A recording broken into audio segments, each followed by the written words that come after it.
Vision Voice. Today I'm going to be showing you how to add a call queue, and I'll also be giving a more in-depth explanation of the difference between a linear hunt and a linear cascade. So once you've logged into your PBX portal, you're going to go to Add Call Queue under Call Queues.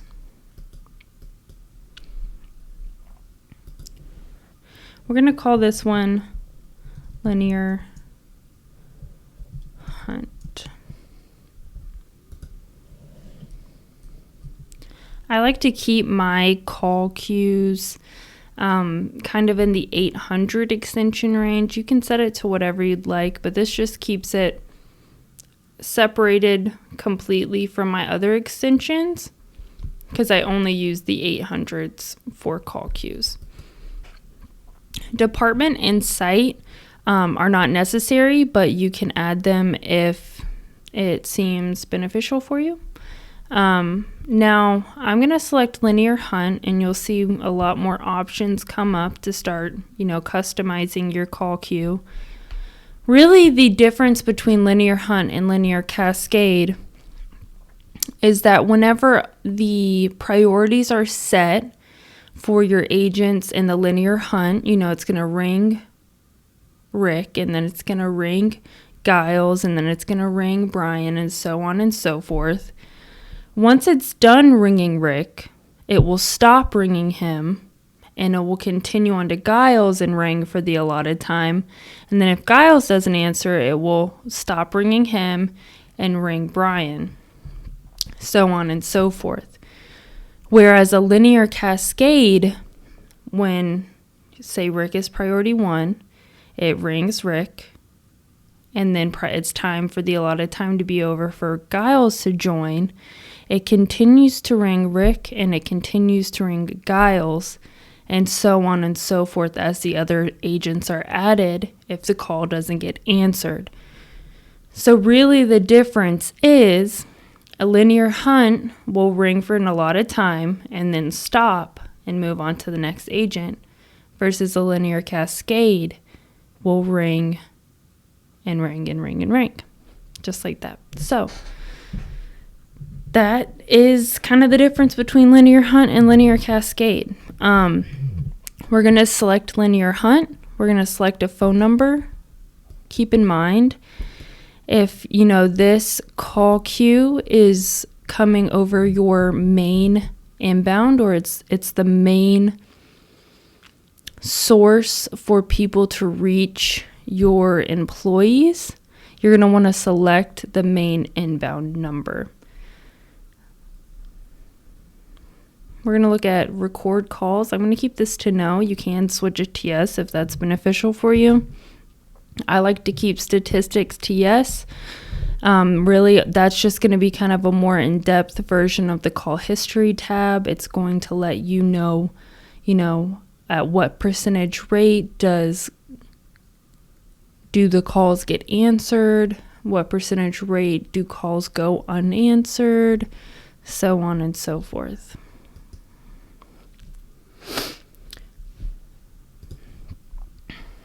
Require agents. I like to keep this no, because this is really for if you're going to be having your employees log in and out of the queue. I personally have seen in the past with other customers where people will forget to log into the queue or log out of the queue, and then maybe the customers sit in limbo when they call into the queue because there are no agents available, so on and so forth. I think that I would keep it this way, but if you want to say yes, require an agent, and have people being logged in and out, you can do that. Queue audio refers to, will they be hearing music on hold when they call into the queue, or will it be a ring back sound? Will they be hearing ringing? That's up to you as well. Require intro music on hold.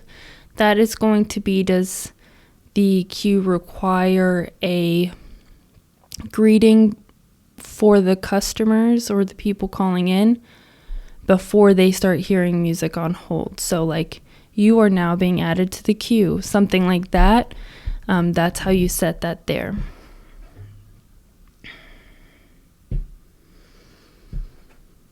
The max expected wait time is if you set this, say you set it to 30 seconds or a minute, once the average expected wait time for the current callers in the queue reaches 1 minute or 30 seconds or however you set this, that means no other callers are going to be allowed into the queue. So if everybody who's waiting in the queue is waiting at a 1 minute expected waiting period or however you set it, after that point, no one else will be allowed in the queue. There's another kind of setting similar, which is max queue length, which is how many callers are allowed in the queue. Is it 10? Is it 20? Is there a point where there's too many callers in the queue, you shouldn't be taking any more calls? That's where you set that. With those being said, we have a couple options here. Say that, the max expected wait time is 1 minute. It's reached that when someone calls into the queue. If you set it here, you can give them an option for a callback. Or if that reaches that point or there's too many callers in the queue, you can send them straight to a voicemail or send them straight to a specific person.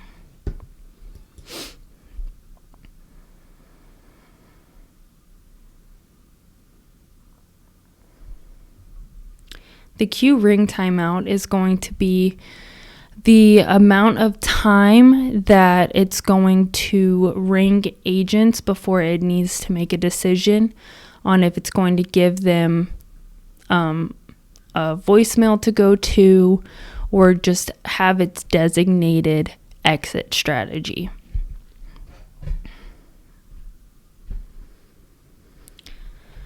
The agent ring timeout is the allotted amount of time it's going to ring agents before moving to the next agent. Like I said, with a linear hunt, it's going to be a certain amount of time that it's going to ring before it stops ringing that agent and moves on to the next. Log out agent on missed call.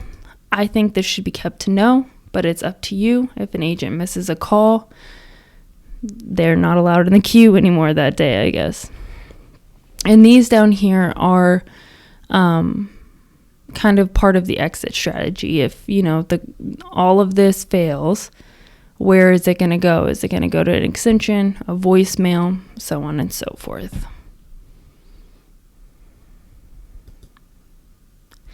I don't typically enable SMS on a queue. That is something that you can do, though, but I don't know many customers who do. So I'm going to add that.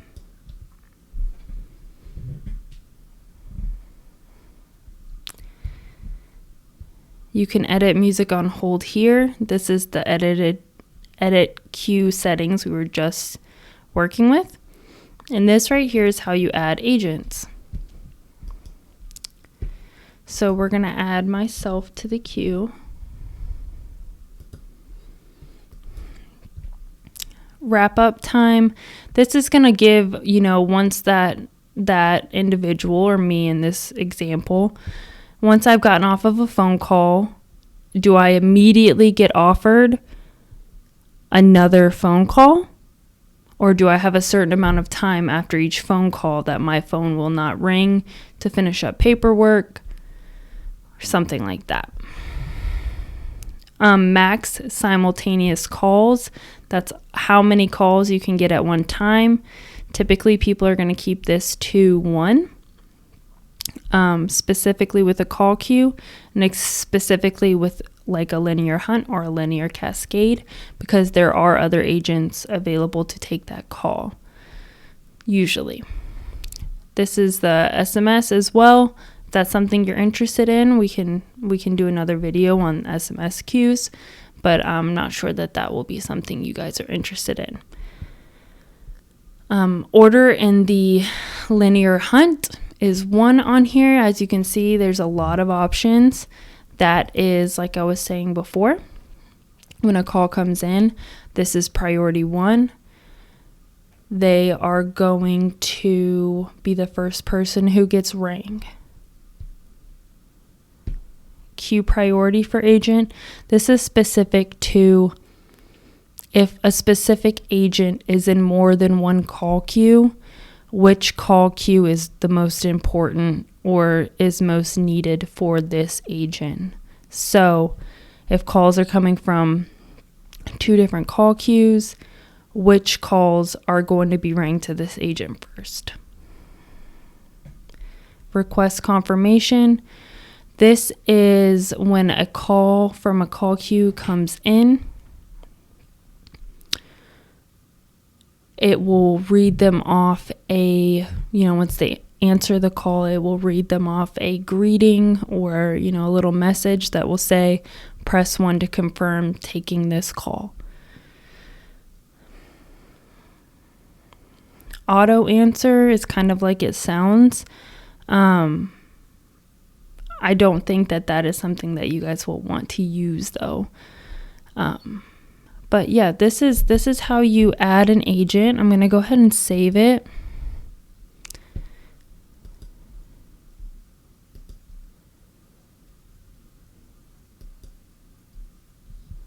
And set it to online.